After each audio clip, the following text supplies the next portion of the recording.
সন্তান দুইটা কান্না করে, ও তো জঘন্য কাজ করছে, ঠিক আছে, আমি ওর শাস্তি চাই। যে কাজটা হয়েছে এটা তো আপনার ভাইয়ের বউ হয়, তো আপনার ভাইয়ের বউ এই কাজগুলা কিভাবে করতে পারলো? রাখার জন্য চেষ্টা করছিলাম যে দূরে রাইখা থাইকে অগনিয়া জানি মা হারা না হয়। হ্যালো এভরিওয়ান, আসসালামু আলাইকুম। আশা করি আপনারা সবাই ভালো আছেন। তো একটা মানুষ এত পরিমাণ জঘন্য কিভাবে হইতে পারে?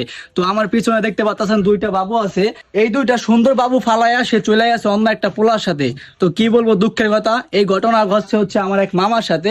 তো বিশেষ করে আমার এত পরিমাণ খারাপ লাগতেছে এই দুইটা বাবুকে দেখা। তারা দিন রাত কান্না করে মার জন্য। আপনি যখন ঢাকা জব করতেন তখন তো আপনাদের সংসার অনেক ভালো ছিল, তো আপনার বউ কেন এইসব কাজ করলো? যে কেন পরকীয়া করে অন্য এক পোলার সাথে চলে গেল? আপনি কি এই বিষয়ে কিছু বলতে পারবেন? আমি বিগত অনেক দিন যাবত বাইরে ছিলাম, তারপরে লকডাউনের ভিতরে 5 বছর আমি দেশে ছিলাম, ঢাকা একটা জব করতাম। তারপরে আমি বাইরে চলে যাই, আমার 13 বছরের সংসার, এই দুটা সন্তান। তারপরে আমি যখন 2024 সালে যখন বাইরে যাই, 3 বছরের প্লাস হয়ে গেছে। আমি যখন এই ঘটনা যখন আবাস কিছু শুনতে পাই, তখন আমি দেশে আসার কথা বললে আমি যেদিন আসছি। বিষয়টা হচ্ছে, মামা যখন বিদেশ থেকে দেশে আসে তার একদিন পরে তার বউ পরকীয়া করে অন্য একটা ছেলের সাথে চলে যায়। এখান দিয়ে তার দুইটা বাচ্চা রাইখা যায়। বাচ্চাদের কান্না সহ্য করতে না পেরে সেই আইনের মাধ্যমে তার বউকে আবার আনে। আনার পর তার বউ 2 দিন থেকে আবার চলে যায় সেই ছেলের কাছে। মানুষ কতটা খারাপ হলে এমন কাজ করতে পারে? এই দুইটা বাচ্চাকে এতিম বানিয়ে সে চলে গেছে অন্য এক ছেলের সাথে।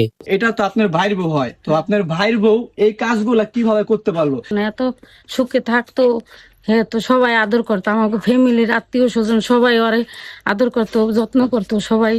মানে বাচ্চার নিকে চাইছিলাম যে আমার বাইরের সন্তান দুটা নিয়ে থাক। যা জগন্নাথ কাজ করছে আনছিল, তা থাকার রাখার জন্য চেষ্টা করছিলাম যে দূরে রাইখা থাইকে অগনিয়া জানি মা হারা না হয়, জানি থাইকে মানুষ করে। তো এভরিওয়ান, আপনারা তো শুনতে পারলেন, এটা হচ্ছে আমার কাকি। আমার কাকি পুরা কান্না করে দিছে। তাহলে আপনি ভাবতে পারেন যে মহিলা কত বড় জঘন্য একটা কাজ করছে। তো এখন যে আমি ভিডিও করতেছি, আমি পরিমাণ নার্ভাস হয়ে গেছি যে এই সব কাজ কিভাবে করতে পারলো। এত সুন্দর দুইটা বাবু, সেই সুন্দর দুইটা বাবু ফালাই আসে চলে গেল অনেক বাবা করে গেছে। তো মানে আমাদের সমাজটা দিন দিন এত নষ্ট হইতাছে। তো এইসব মহিলাকে আপনারা যেইখানেই দেখবেন আপনারা পিটাইবেন ডাইরেক্ট। মানে এইসব কাজ জানি বাংলাদেশে জানি আর না করতে পারে শালীর বিটিরা। আমার এই দুইটা সন্তান নিয়ে, সন্তান দুইটা কান্না করে, ও তো জঘন্য কাজ করছে, ঠিক আছে, আমি ওর শাস্তি চাই।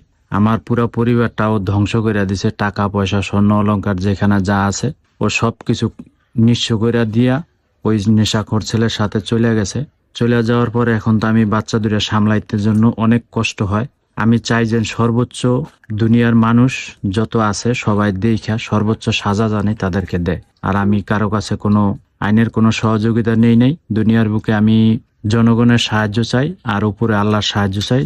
যদি কেউ দেখা থাকেন, আমি স্ক্রিনে ছবি থাকবে এই বাচ্চার এবং কি বাচ্চার মার এবং কি যেই ছেলের সাথে গেছে ওই ছেলের ছবিও থাকবে।